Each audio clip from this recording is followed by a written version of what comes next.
Welcome back. Today we asked the question, was Mob Rules better than Heaven and Hell? Let's take a look.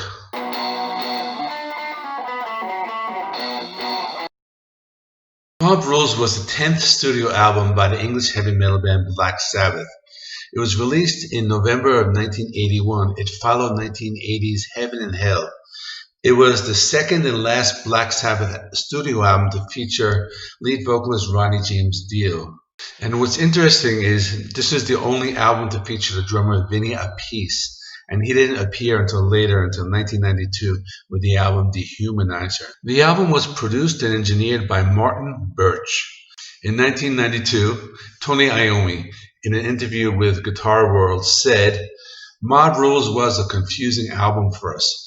We started writing songs differently for some reason and ended up not using a lot of really great material. The lineup was really great.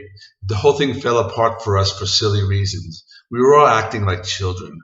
So let's go through this track by track. The first track is really great. It's called Turn Up the Night. It starts out with this like chugging riff. I would almost say the riff is like pre-thrash. Ronnie James Dio's voice is powerful on this one. It still retains that classic 80s metal sound with its catchy chorus. I like the bass sound a lot on this one. It comes really to the forefront. Next is the song Voodoo. This one's a little slower, but has a really interesting guitar tone. It almost reminds me a little bit of like Eddie Van Halen's tone on the first Van Halen album.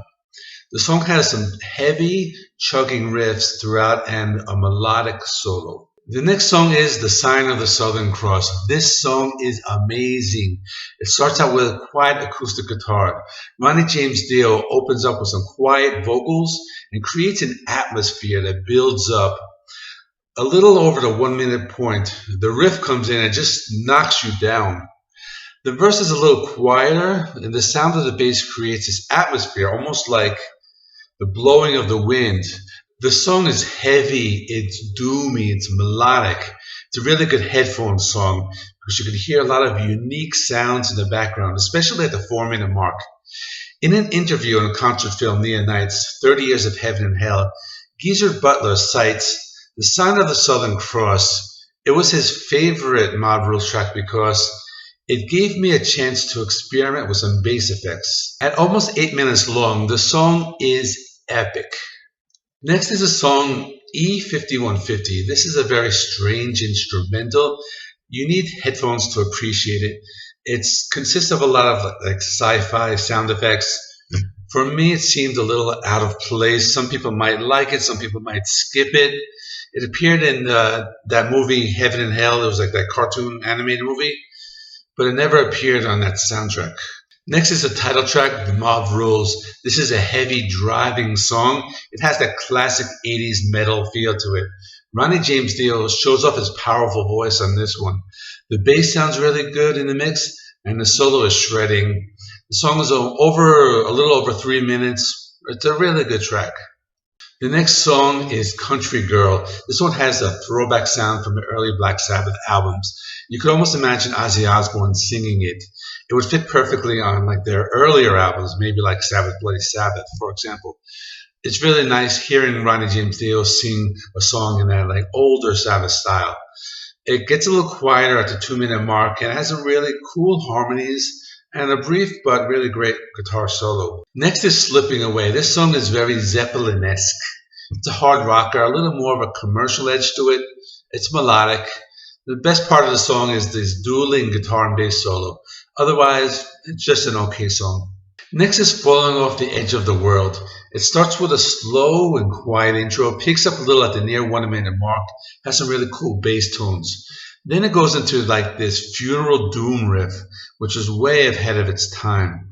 After 2 minutes, it kicks off with some classic Ozzy era Sabbath, like guitar work. Continues with up-tempo rhythms and a classic guitar solo. The album's closer is Over and Over.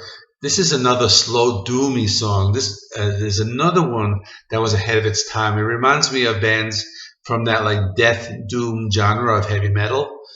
But the vocals from Ronnie were very melodic. It's an album closer, not their strongest song, but I wouldn't call it filler either. This is an excellent follow-up to Heaven and Hell.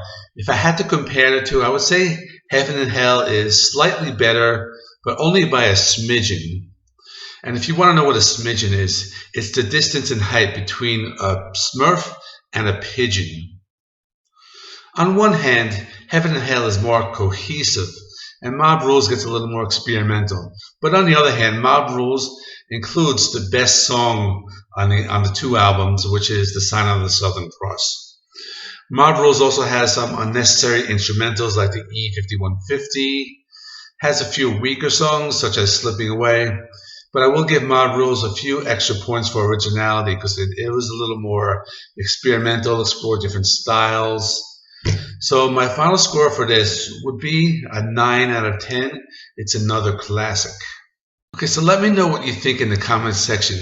Do you think Heaven and Hell was the stronger album, or do you prefer Mob Rules? So let me know. Okay, thanks for watching. If you haven't subscribed, please subscribe. I do reviews, rock and metal reviews, classic albums. I have some new releases coming up. So next I'm going to try to get in a Led Zeppelin ranking. I think it would be pretty interesting to see what I picked and what you think. It's a really interesting topic. And over the weekend, I have some new releases. I haven't decided which ones, but I like to do like 2 new releases usually per week. Other than that, thanks for watching and keep rocking. See you later. Hey, one more thing. Check out my other videos. That one over there, that's pretty cool. Down there, another cool video. Check them out.